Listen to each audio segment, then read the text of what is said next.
We'll keep him. Ricky Mathews joins us. Good morning, sir. How are you on this Wednesday? It's a pleasure having you. Good morning, Paul. It's great to see you, my friend. I hear the waves in the background, so I'll not keep you long, but seriously, there's a lot to talk about.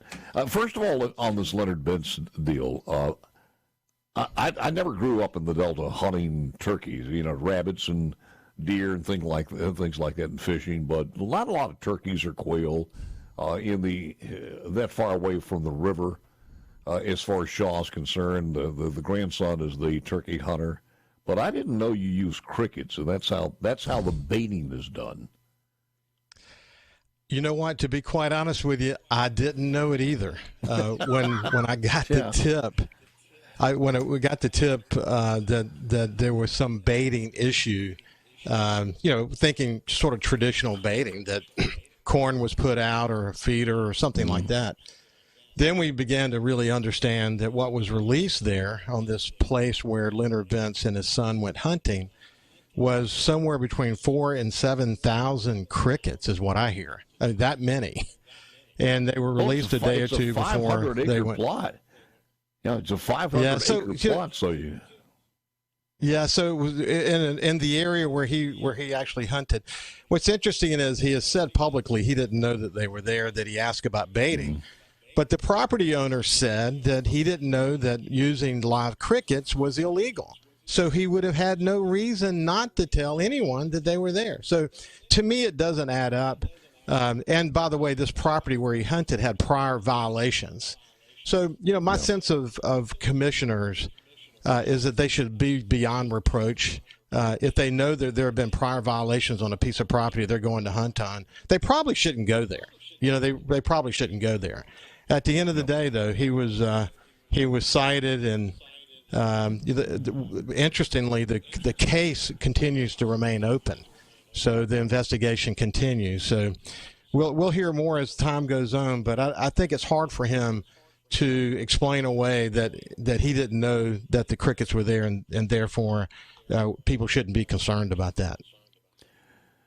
And all of this is kind of mixed-matched into this bill that we were talking to the lieutenant governor yesterday about, wanting to redo the boards and everything else. And first of all, I'm still trying to get over with some therapy that the lieutenant governor quoted the parents' campaign for some data on the show with me, but I'll go into therapy for that. The other part of this is just the realization that these staggered terms are important to keep everything in line, and that's where the damage is done in that Senate bill. But it does play in boards like this and some of the things that we need to make corrections. First of all, if a board member is not doing what they're supposed to be doing, number one, attending the meetings, then they should be replaced, and in a timely period. Wouldn't you agree? Oh, for sure. And, it's interesting that the way it currently works is that it is on the issue of not attending meetings that the commission could act against a fellow commissioner to take them off.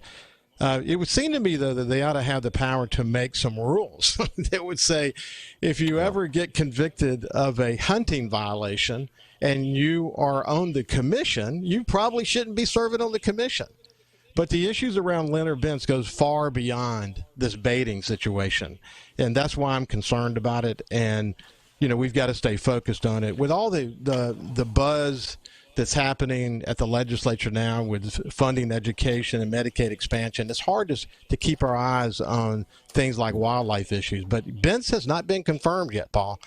And we've got a few days left, and he may or may not even be taken up in the Senate. But whatever happens, I hope that we're able to sort of recalibrate the commission and move forward, and that Leonard Bentz is not part of the conversation going forward.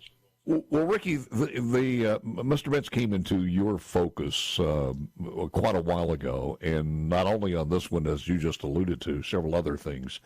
And for people who may not know the rest of the story or some other things that concern you, can you elaborate on that? Yeah, thank you, Paul, for asking that. So Bentz was appointed, along with Gary Rhodes, the mayor of Flowood. And about 3 months after he was put on the commission, Billy DeVinny, who is a major deer breeder in the state, along with William Yates and 4 others. There are only 6 deer breeders in the state of Mississippi. He pushed a motion that would ask for an attorney general's opinion that would reverse Jim Hood's previous opinion that said that the commission couldn't make a decision about something like the sale and transfer of white-tailed deer. Billy DeVinny went to this meeting, spoke publicly about it, said that he and his lawyers had been looking into it. Bentz offered the motion. And when you go back and listen to it, you can't see the video, but we did a public information request, and the audio is now on YouTube. If you go listen to it, Bentz, I don't think even the casual observer would hear that he was ramrodding this. You would think at times, actually, that he was running the meeting. He'd only been on the commission for 3 years. At one point, he says, "Y'all need to get behind us on this," and I'm assuming that he's talking about him and Billy DeVinny. But this issue of getting this attention, the Attorney General's opinion, which they ultimately got many months later, 9 or 10 months later. And in fact, the Attorney General did reverse Jim Hood's opinion. What that did then is put in the hands of the commission the ability to make the sale and transfer of white-tailed deer legal in the state. And that, listen, man, that is a major issue. I think at one point the deer breeders thought they had the votes. I think some people on the commission might have gotten cold feet, began to understand the wildlife politics of this are not good. It's not good for 2 reasons. One is it obliterates the North American wildlife model, which is at the basis of Mississippi's conservation success. It says wildlife belong to the people, and this is an incredibly important thing. And the other is as it relates to CWD, chronic wasting disease. We don't want to enable the transferring of deer in Mississippi, given what we've learned about chronic wasting disease and the fact that transferring deer in the United States, there's clear and present evidence that deer transferring has injected chronic wasting disease into the heartland of America. And we've got to be focused on it. But in spite of all that, they're still pushing. Bentz still pushes, forth that he thinks is great economic benefit in enabling the deer breeders to sell and transfer deer. It's the worst thing we could do at this moment. And there's more, but you get the drift. I do. Just because you are in where you are, the Mississippi Department of Marine Resources, it's Capitol Day at 1 p.m. You're not going to be there? On the first floor. No, but boy, I tell you what, the Marine Resources effort under Joe Spraggins' leadership has been really, really well led, and they're doing such amazing work here in coastal Mississippi. I haven't asked you about the Typelands debate as far as the infrastructure on the coast with Michael Watson, et cetera, et cetera. Any update on that, or your thoughts on that argument going on? It's interesting. I actually have a full show with Mayor Fofo Gillich that we're taping just after you and I do this show that will air in the next day or two. But what's he?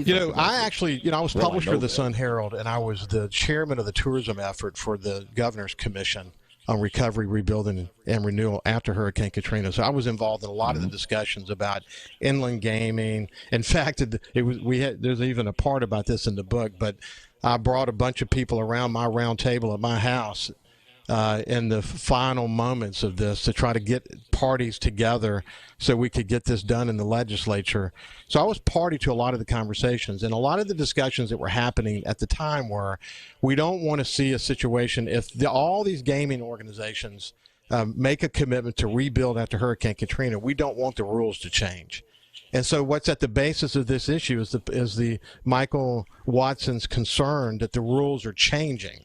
And he doesn't think that's a good thing. Fofo, on the other hand, wants the ability to be able to open it up. And so it's a great debate. And Michael Watson now, since the Supreme Court has ruled, is hoping the legislature will help him fix this. It was kind of weird because at a time when a lot of people thought, well, this will open up to a lot more casinos, and who knows what's going to happen. Some people are happy, some people mad, but let's get everything together. Let's stop this. And then all of a sudden the bill pops up, a casino in Jackson, Mississippi, and people said, wait a minute, what the hell's going on here? So apparently everything has been brought back in order, at least for a while, but you're saying that this has not been solved yet. as far as the legislation is important to solving the issue, but I think it's important. Ultimately, I get Fofo's point of view. I think one of the things that made Mississippi so successful is we've enabled the private enterprise, the free enterprise system to bear. But at the same time, it was always understood that it would be in certain areas where there has been development south of Highway 90 before, but not on the sand beach. The RW development. Yes. Yep. No, I was just going to say, whether this RW development might change all of that. Hold on for a second. By the way, another award for the state of Mississippi. We've had award after award, and the Mississippi Aquarium gets a prestigious award. That and final segment with Ricky Mathews coming up next. Back with our brother in broadcast, Ricky Mathews of the Ricky Mathews Show and also SuperTalk Outdoors. And man, what a connection to all of the things going on across our state. And kudos to you just to bring forth the importance of that as somebody who actively participates in the sport and knows the value of one of the greatest amenities we have in this state, and that's the outdoors. It's absolutely incredible. I'm glad that we took care of the state parks, and hopefully that'll be to the point where we can look at them and say we're proud of them again, because they are utilized now more than ever before. And we got a generation, I think, that's going back to where we were earlier and want to utilize these things. Your thoughts? Well, Paul, first of all, thank you, Paul. I appreciate it. I didn't sign up as it relates to SuperTalk Outdoors for sort of where we are in that conversation, but I feel fortunate, a little bit of divine intervention that my years in media intersect with my love of the outdoors. And watching, as you pointed out, about funding the capital improvements happening at state parks. Listen, the Outdoor Stewardship Trust Fund, I can't say enough good things about it, because it's not just about hunting and fishing. It's about boat ramps and walking trails and the kinds of things that anyone who enjoys the outdoors in Mississippi. But listen, I talk about this on the show all the time. Mississippi is the capital of the outdoors in America. We got a significant claim there. And we're going to continue with legislative help, with the Outdoor Stewardship Trust Fund, with sort of a recalibrated commission who's focused on conservation. We're going to continue to protect and enhance this place we call Mississippi, because the quality of life here, as we continue to focus on economic development, the quality of life here is one of the things that make this such a great place. The opportunity to enjoy the outdoors is at the core of our success in Mississippi. Had a chance to fish some of the Great Lakes all the way up from up north to out west and places such as that to bass fish. But one of the systems that I have not, and all the reservoirs, spent countless hours on the reservoirs here. But one of the places that's always fascinated me and that I wanted to and I haven't done it is got to be the Pascagoula River system. And that's a story in itself, isn't it? It is. It's the largest undammed waterway in the continental United States. It is a treasure. It is people who don't appreciate the Pascagoula River complex. I call it a complex because it's almost a city in and of itself. They need to go to Google Earth and study it. It is absolutely a treasure that goes right through Mississippi. It absolutely is. Real quickly, don't have a lot of time here, but any other House bills or Senate bills that you're watching that may be of concern? Well, the only one that we were really concerned about that died in Senate was the bill called the Public Trust Doctrine that passed the House 117-0 that didn't even get out of Senate committee, and it would have proclaimed wildlife belonged to the people. And I still need to understand why that happened. I'll have Jeremy England on my show next day or two, the Ricky Mathews Show, and I'm going to ask him more about that. But it's very significant disappointing that a one-page bill that proclaimed wildlife belonged to the people couldn't just zoom through. Was it a resolution or a bill? A bill. It was a bill with no money attached to it, and it would have. I think it would have put the discussions around deer breeders to bed once and for all. So it makes me wonder. They have lobbyists, Paul. So it makes me wonder how effective they might have been on this particular bill. We need to really focus on how to increase the voice of outdoorsmen in the Mississippi legislature. That is for sure. Absolutely. Ricky, sir, thank you so very, very much. I appreciate you taking the time. It's always good to know that we've got a connection for the boats, the beaches, and Buc-ee's coming up very soon on the Gulf Coast. No doubt. Thank you, man. Appreciate it very much. Ricky Mathews. Thank you.